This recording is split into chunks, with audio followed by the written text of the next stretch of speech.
O Evangelho segundo Marcos, capítulo 5.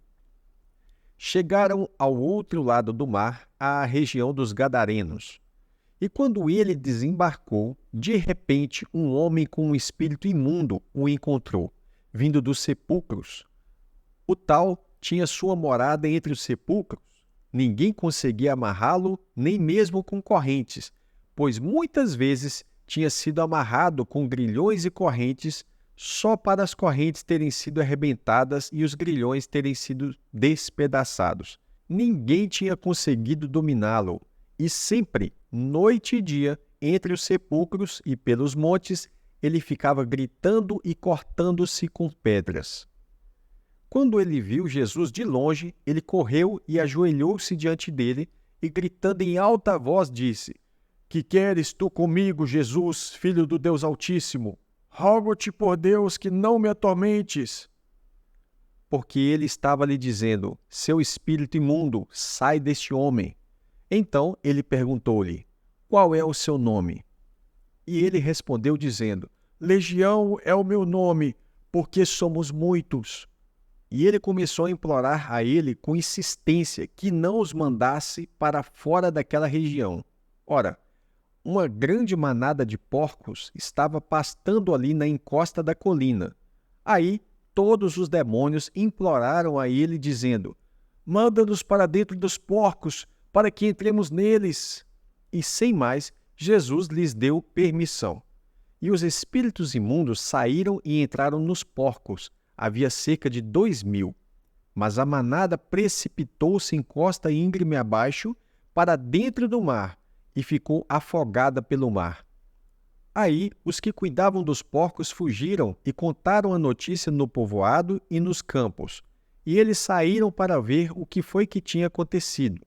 E foram até Jesus e observaram o homem que tinha sido demonizado, que tinha a legião, assentado e vestido e em perfeito juízo, e ficaram com medo.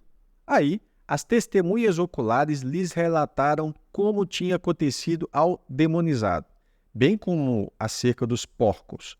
Então eles começaram a implorar a ele que saísse do território deles.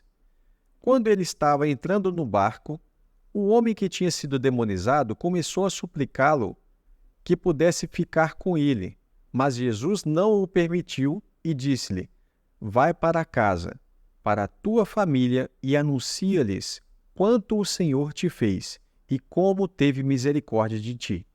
Aí ele se mandou e começou a proclamar em Decápolis o quanto Jesus tinha feito por ele, e todos se maravilharam.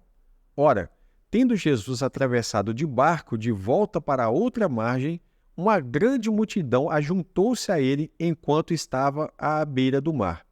E de repente, um dos líderes da sinagoga, chamado Jairo, chega e, vendo ele, se prostra a seus pés e lhe implora insistentemente, dizendo: "Minha filha está à morte, venha sim e imponha as mãos nela para que seja curada e ela viverá." Aí ele foi com ele. Uma grande multidão estava o seguindo também e o comprimia. E havia certa mulher, ela tinha um fluxo de sangue fazia 12 anos, e tinha sofrido muita coisa à mão de muitos médicos, e havia gasto tudo quanto tinha, mas em vez de melhorar, piorava.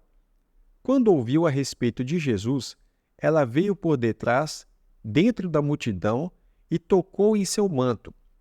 Ela tinha ficado repetindo: "Se eu tão somente tocar na sua roupa, ficarei curada." Imediatamente o fluxo de seu sangue secou, e ela sentiu em seu corpo que estava curada da aflição. No mesmo instante, Jesus percebeu dentro de si que algum poder havia saído dele, e virando-se na multidão, ele disse: "Quem tocou em minha roupa?" E disseram-lhe os seus discípulos: "Vês que a multidão está te apertando, e ainda dizes: 'Quem me tocou?'" Mas ele seguiu olhando ao redor para ver quem tinha feito isso. Então a mulher, temendo e tremendo, sabendo o que lhe tinha acontecido, veio e prostrou-se diante dele e contou-lhe toda a verdade.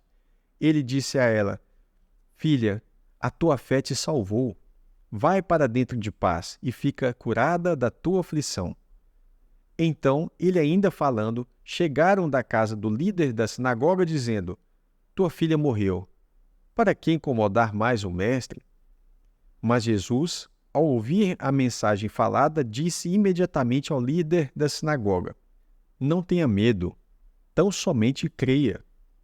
E não deixou ninguém segui-lo a não ser Pedro, Tiago e João, o irmão de Tiago. Aí, ele chegou à casa do líder da sinagoga e presenciou um alvoroço, pranto e lamento alto. E entrando ele, disse-lhes: por que tanto alvoroço e lamento? A criança não está morta, mas dorme. Mas eles começaram a ridicularizá-lo. Mas ele, depois de expulsar todos, tomou o pai e a mãe da criança e os que estavam com ele e entrou onde a criança estava deitada. E pegando na mão da criança, ele disse a ela: Talitá cumi, que traduzido é: menina, a ti te digo, levanta-te. Imediatamente a menina se levantou e começou a andar, pois ela tinha 12 anos. E eles foram tomados de grande êxtase. E ele lhes deu ordens expressas para que ninguém ficasse sabendo, e disse que dessem a ela algo para comer.